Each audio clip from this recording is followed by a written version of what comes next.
Assalamualaikum warahmatullahi wabarakatuh.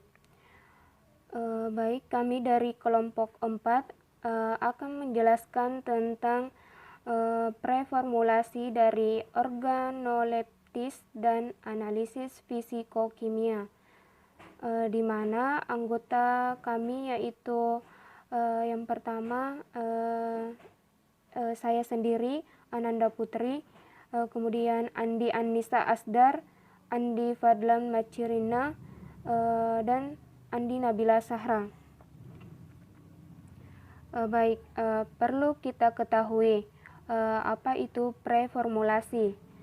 Preformulasi terdiri dari kata pre yang artinya sebelum dan formulasi yang artinya perumusan atau penyusunan.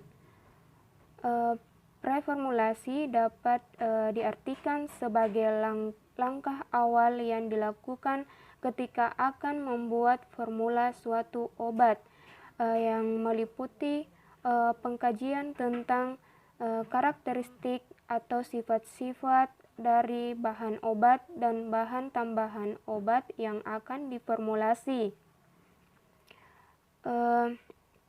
Preformulasi juga dapat dikatakan sebagai tahap awal dalam rangkaian proses pembuatan sediaan farmasi yang berpusat pada sifat-sifat fisika kimia zat aktif, di mana dapat mempengaruhi penampilan obat dan perkembangan suatu bentuk sediaan farmasi.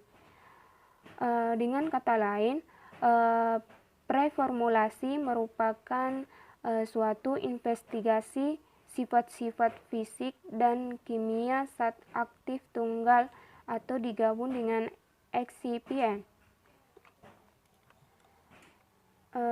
Kemudian tujuan dari preformulasi, di mana tujuan preformulasi yaitu untuk membuat formula yang tepat sehingga menghasilkan produk akhir berupa sediaan farmasi yang stabil, berkhasiat, aman, dan nyaman ketika digunakan. Dalam istilah organoleptis ini menekankan bahwa performulasi harus dimulai dengan pemberian. Zat aktif, warna, bau, dan rasa zat aktif harus dicatat dengan menggunakan terminologi deskriptif. Banyak zat aktif memiliki rasa dan bau yang tidak enak atau pahit, sehingga perlu ditambahkan zat penambah rasa dan bau atau flavor supaya sediaan dapat diterima oleh pasien. Pengamatan sifat organoleptis dapat dilakukan secara makroskopis dan mikroskopis. Selanjutnya, organoleptis terdiri dari bermacam-macam warna, bau, dan rasa. Kita bisa lihat sendiri di tabel tersebut. Adapun warnanya ada yang berwarna putih, krim, kecoklatan, dan mengkilat.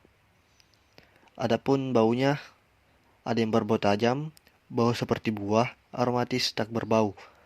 Adapun rasanya asam, pahit, kuat, manis, dan tak berasa.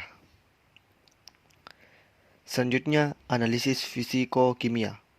Analisis fisikokimia merupakan bagian yang penting dalam preformulasi.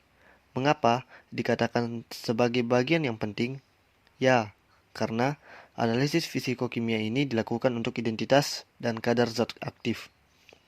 Untuk penetapan kualitatif digunakan kromatografi lapis tipis, spektrum serapan inframerah, reaksi warna, spektrum serapan ultraviolet, dan reaksi lainnya.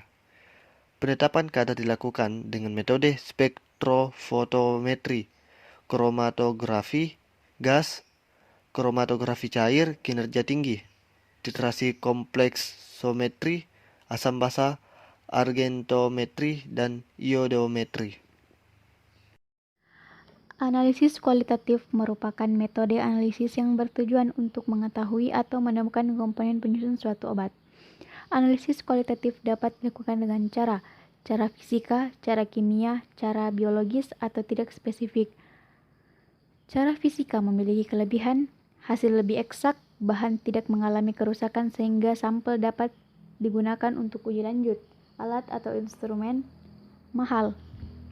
Cara fisika dapat berupa kromatografi, spektroskopi, polarografi, aktivasi neutron, penetapan konstanta fisika, titik leleh, titik didih, dan lain-lain.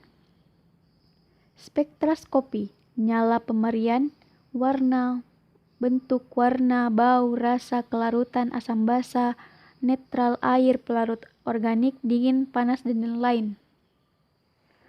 Analisis kualitatif secara kimia dapat dilakukan melalui pemeriksaan ion atau pemeriksaan gugus fungsi. Pemeriksaan ion dapat dilakukan dengan anion anorganik, arsenat, borat, dan tetrabonat bromida, karbonat atau bikarbonat, klorida, iodida, permanganat, nitrat atau nitrit, fosfat, sulfat atau sulfit, sulfida, tiosulfat, tiosiniat. Identifikasi dapat diketahui antara lain dari farmakope dan pustaka lainnya. Anion organik, asetat, benzoat, fumarat, glukanat, laktat, oksalat, salisilat, sitrat, tartat. Kation, ion logam alkali, litium, natrium, kalium, amonium, ion alkali, tanah. Barium, kalsium, magnesium, strasium. Ion logam berat, kobalt, besi, mangan, krom, seng, timbal, bismut, tembaga, kadmium, arsen, antimon. Ion logam ringan, aluminium, kation. Ion logam setengah mulia, perak dan raksa. Ion logam mulia, emas. Pemeriksaan gugus fungsi. Gugus fungsi merupakan kumpulan atom dalam suatu molekul yang karena sifat fisokimianya yang spesifik sehingga dapat digunakan sebagai penunjuk suatu golongan senyawa tertentu. Pemeriksaan gugus fungsi. Senyawa nitroaromatik, amin primer aromatik, amin primer alifatik, amin sekunder, asam amino, amida alkaloid, alkohol monovalen dan polivalen. Reaksi umum logam Na. Esterifikasi uretran, iosisianat, kristal uretan, titik leleh. Cara membedakan alkohol primer, sekunder, dan tersier adalah melalui oksidasi menggunakan asam sulfat dan kalium bikromat. Alkohol primer membentuk aldehyde atau shift. Alkohol sekunder membentuk keton atau rothera, dan alkohol tersier negatif. Baiklah, itulah penjelasan dari materi kami. Kurang dan lebihnya mohon dimaafkan. Terima kasih atas perhatiannya. Wassalamualaikum warahmatullahi wabarakatuh.